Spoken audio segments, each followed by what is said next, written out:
Ketika dilihat Rahel bahwa ia tidak melahirkan anak bagi Yakub, cemburulah ia kepada kakaknya itu, lalu berkata kepada Yakub, "Berikanlah kepadaku anak, kalau tidak, aku akan mati." Maka bangkitlah amarah Yakub terhadap Rahel, dan ia berkata, "Akukah pengganti Allah yang telah menghalangi engkau mengandung?" Kata Rahel, "Ini Bilha, budakku perempuan.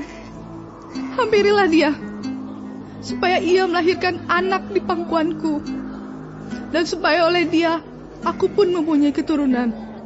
Maka diberikannya Bilha, budaknya itu, kepada Yakub menjadi istrinya, dan Yakub menghampiri budak itu. Bilha mengandung, lalu melahirkan seorang anak laki-laki bagi Yakub. Berkatalah Rahel, "Allah telah memberikan keadilan kepadaku, juga telah didengarkannya permohonanku, dan diberikannya kepadaku seorang anak laki-laki." Itulah sebabnya ia menamai anak itu Dan. Mengandung pulalah Bilha, budak perempuan Rahel, lalu melahirkan anak laki-laki yang kedua bagi Yakub. Berkatalah Rahel, "Aku telah sangat hebat bergulat dengan kakakku, dan aku pun menang." Maka ia menamai anak itu Naftali. Ketika dilihat Lea bahwa ia tidak melahirkan lagi, diambilnyalah Zilpa, budaknya perempuan, dan diberikannya kepada Yakub menjadi istrinya.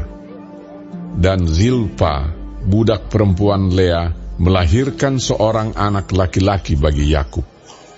Berkatalah Lea, "Mujur telah datang." Maka ia menamai anak itu Gad.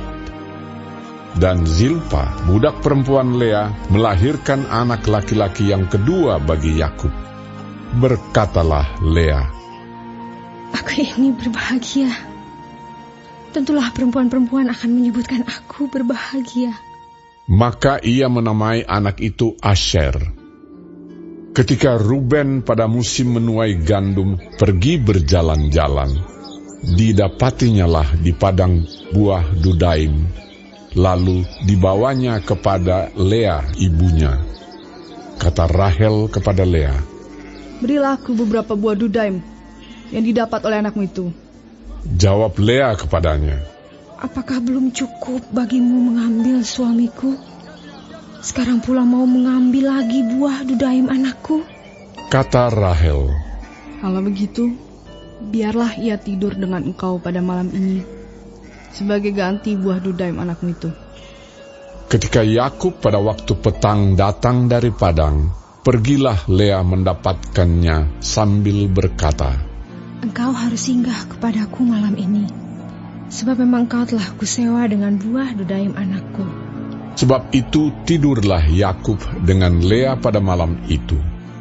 Lalu Allah mendengarkan permohonan Lea.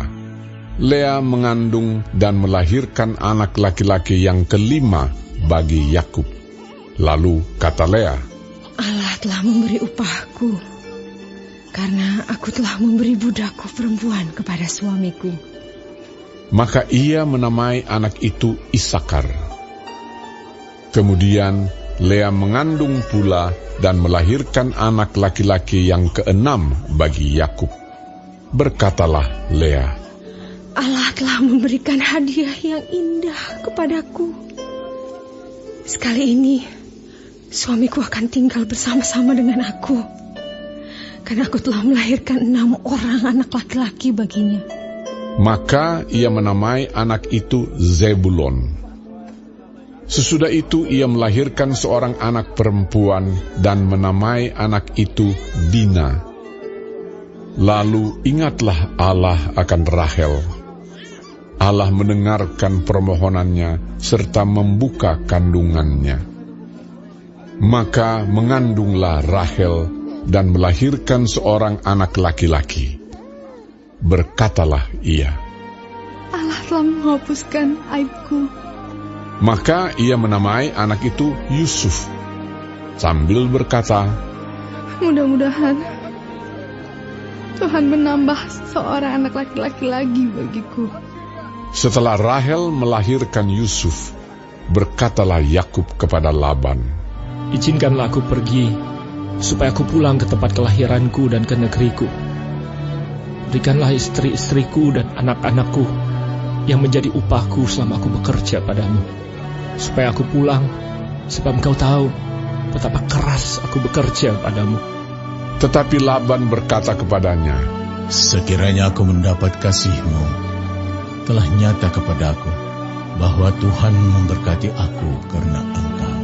Lagi katanya, Tentukanlah upah-Mu yang harus kubayar, maka aku akan memberikannya. sahut Yakub kepadanya, Engkau sendiri tahu bagaimana aku bekerja padamu dan bagaimana keadaan ternakmu dalam penjagaanku. Sebab harta milikmu tidak begitu banyak sebelum aku datang, tetapi sekarang telah berkembang dengan sangat, dan Tuhan telah memberkati engkau sejak aku berada di sini.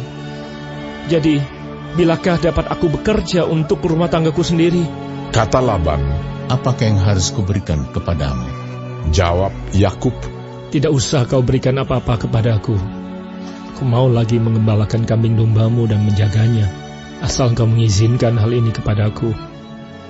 Hari ini aku akan lewat dari tengah-tengah segala kambing dombamu, dan akan mengasingkan dari situ setiap binatang yang berbintik-bintik dan berbelang-belang, segala domba yang hitam dan segala kambing yang berbelang-belang dan berbintik-bintik. Itulah upahku, dan kejujuranku akan terbukti di kemudian hari, apabila engkau datang memeriksa upahku. Segala yang tidak berbintik-bintik atau berbelang-belang di antara kambing-kambing, dan yang tidak hitam di antara domba-domba, anggaplah itu tercuri olehku. Kemudian kata Laban, Baik, jadilah seperti perkataanmu itu. lalu diasingkannyalah pada hari itu kambing-kambing jantan yang bercoreng-coreng dan berbelang-belang, dan segala kambing yang berbintik-bintik dan berbelang-belang, segala yang ada warna putih pada badannya, serta segala yang hitam di antara domba-domba, dan diserahkannyalah semuanya itu kepada anak-anaknya untuk dijaga. Kemudian Laban menentukan jarak 3 hari perjalanan jauhnya antara dia dan Yakub. Maka tetaplah Yakub menggembalakan kambing domba yang tinggal itu. Lalu Yakub mengambil dahan hijau dari pohon hawar, pohon badam, dan pohon berangan. Dikupasnyalah dahan-dahan itu sehingga berbelang-belang sampai yang putihnya kelihatan.